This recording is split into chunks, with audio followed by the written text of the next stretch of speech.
Did you ever wonder if the real-world military could defeat the One Piece Marines? Would their technology give them an advantage, or would the Marines destroy them with their devil fruits and haki? Well, in order to answer that, I'll split the armies and Marines' power into 5 different levels and have them fight each other. As soon as one side loses, I'll increase their level by 1 until we eventually reach the end of the video where both sides will fight each other with everything they've got. For instance, during the first level, both sides would only send out their regular ground soldiers. Although we don't know how many Marines are there exactly, it's safe to assume that there are at least 300,000 of them. On the other hand, the real-world army, like the US for example, has around 1.5 million active soldiers, which would give them an obvious number advantage. Also, look at the weapons the Marines are carrying. Most of them wield very primitive rifles that pale in comparison to what the army men are carrying. And there are even some that are only equipped with a sword. Based on all of this, it wouldn't take long for the army to absolutely annihilate the Marines and clear the first stage. Okay, that was pretty easy, but there are still 4 stages left to cover, and it's soon about to get much tougher for the army. In the second stage, some higher ranking Marines like captains, rear admirals, and commodores would be joining the battle as well. Now, when you hear of these ranks, you probably think of really weak Marines like Full Body and Django. And although these two are pretty weak, there are some characters here that would completely change the course of the battle. For example, Kobe is super strong, although he is only a Marine captain, while there are multiple rear admirals with strong devil fruits like Prince Gru and Kujaku. Also, when Smoker was introduced, he was also a captain, so it's still possible that there is even a Logia user or two among these ranks. When the battle starts, most of these higher ranking Marines won't make much of a difference, but the few stronger ones that we mentioned would literally carry the fight. Prince Gru would be able to take care of big groups of people with his clay abilities, while Kobe could possibly do even more damage with his honesty impact. I mean, just look at the size of this thing. It would wipe out thousands of soldiers in seconds. So yeah, although they would be severely outnumbered, I believe the Marines would be able to pull this off thanks to their devil fruit abilities and haki. Instead of getting a few strong people like the Marines, in the second stage, the army would get access to a ton of tanks and helicopters. With these new weapons, the army would easily go through regular Marines, eliminating them much quicker than before. With some luck, the Marine soldiers could take down a few choppers, but they would be completely helpless against the tanks, which means that higher ranking Marines would have to save the day again. But can they do it this time? Well, I believe that Gru and Kobe would be able to easily destroy some tanks using their haki, but surprisingly, the best person for this job would be Kujaku. You see, her devil fruit allows her to control whoever she whips, but this ability also works on objects. This means that she could easily control tanks and choppers and have them fight against each other, creating a big problem for the army. The other captains would ensure that Kujaku doesn't get overwhelmed, and holding that formation, they should be able to win here. Okay, this battle was already pretty epic, but I can't wait to show you guys what will happen at the end of the video when both sides fight at their full strength. However, before that, let's continue with the army's third stage, where they'll get access to modern artillery and fighter jets. Now, the best use of the artillery for the army would be to quickly bomb the battlefield and get rid of all the weaker Marines. This way, the entire army could focus on defeating captains and rear admirals. Another big problem for Marines here are the fighter jets, because these things fly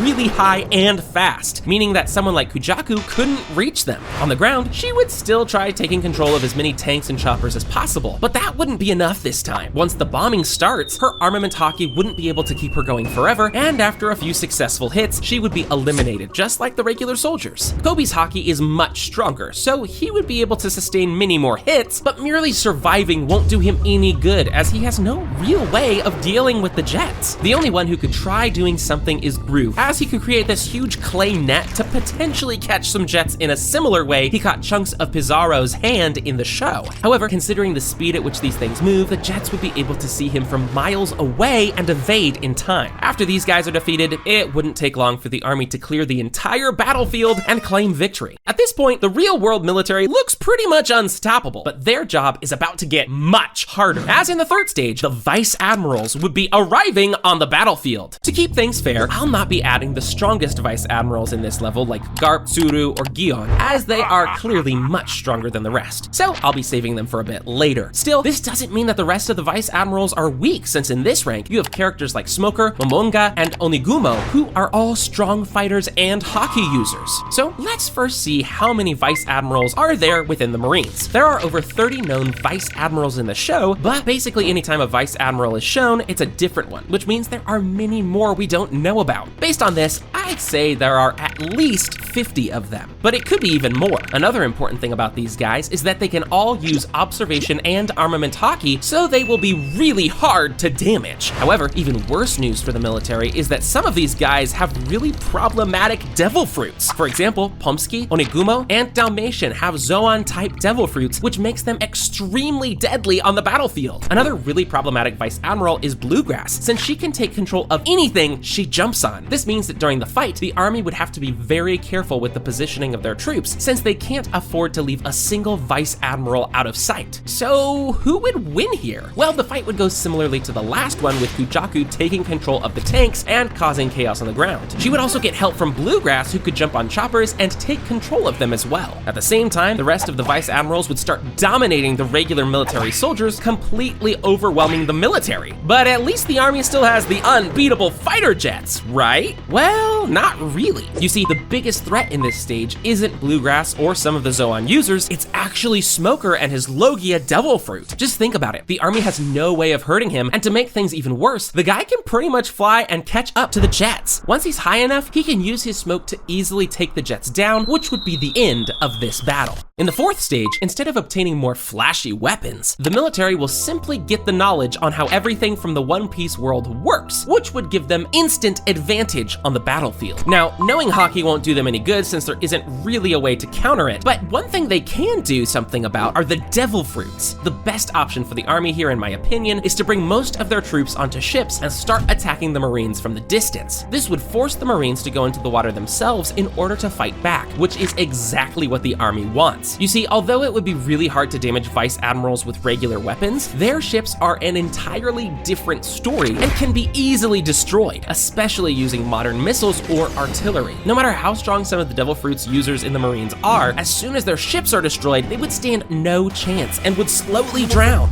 But what if some of the devil fruit users decide to stay on land? Well, in this case, I believe the army could try to flood the entire island the Marines are on. Now, I know this sounds a bit far-fetched, but it should be possible with our technology. This could either be done by strategically placing bombs on certain parts of the island, or even using something like a tsunami bomb, which should be able to do great damage to small islands in the One Piece world. After this, no vice admirals would be able to use their devil fruits and would be easy targets for the army. Still, the fight wouldn't be over yet, as there are still many high-ranked Marines who use haki to fight instead of devil fruits, which means water wouldn't pose that much of a problem to them. Someone like John Giant, Kobe, or Bastille would definitely be able to defend themselves and destroy some of the army's forces. But considering just how outnumbered they are, I believe they would quickly get overwhelmed and defeated. Honestly, I'm surprised the vice admirals caused so many problems for the army, considering how weak most of them are currently in the story. But things are going to get far more interesting now, because in the fourth stage, some of the strongest Marines ever would be entering the battlefield. These include hero of the Marines Garp, Tsuru, Sengoku, Gion, and Shatan. Now, if you've never heard about Gion and Shatan, that's understandable, since they only appeared for like 5 seconds. But basically, they were the two characters considered to be promoted as the two new admirals before Fujitora and Green Bull took those spots, which means that they are probably close to them in terms of strength. So can the Marines win now with these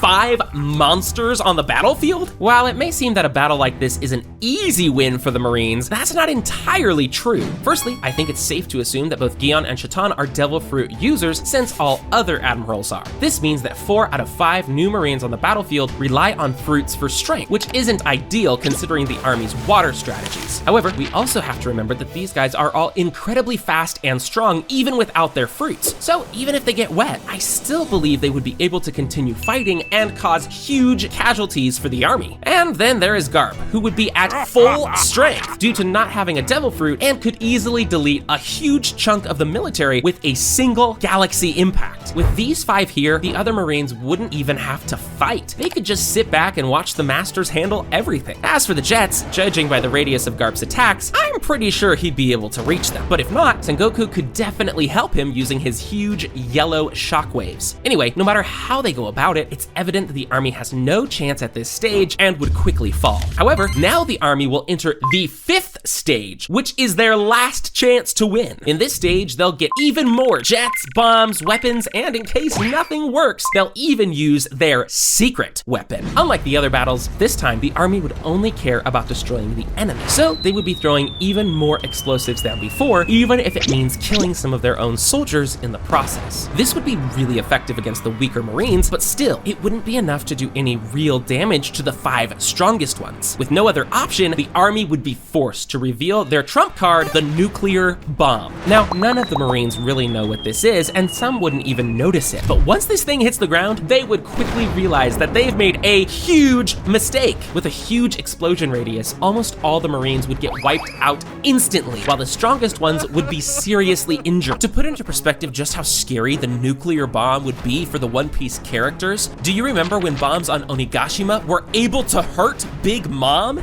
She is one of the toughest characters in the show, and these bombs were still able to injure her. So just imagine how devastating a nuclear bomb would really be. Even if some characters managed to survive or get out of the bomb's radius, they would still be heavily injured and irradiated, so it would only be a matter of time before the army finishes them off. And just like that, with their unbeatable weapon, the military has defeated the Marines' 4th stage. But the worst is yet to come, because in the final stage, the Marines' greatest military power, the 4 admirals, would take matters into their own hands. So let's finally answer the question. Could the real world army defeat One Piece Marines if they both fought at their full strength? With admirals on the battlefield, dealing with the army's troops wouldn't even take a minute because their devil fruits are super destructive and can cover a huge area. Using tsunami bombs or trying to flood the island in any way also wouldn't work, as Akainu's magma can easily overpower water. So after a very short fight, the military would realize they have to send out the nuclear bomb again. However, this time, the admirals would sense how dangerous it is right away. There are a couple of ways I believe the admirals could try to deal with this threat. Firstly, using his speed, Kizaru could take the bomb before it hits the ground and bring it to the middle of the ocean to explode without hurting anyone. However, an even better option would be for Fujitora to simply reverse the gravity using his devil fruit and put the bomb in space. Panicking, the army would send even more nukes toward the Marines, but they would all get sent to the atmosphere, just like the first one. Afterward, it wouldn't take long for the admirals to destroy the rest of the army's troops and force them to surrender. So, I guess that answers our question about who would win in this epic battle. But did you ever wonder what would have happened if all 4 emperors attacked the world government together? Click on this video to find out.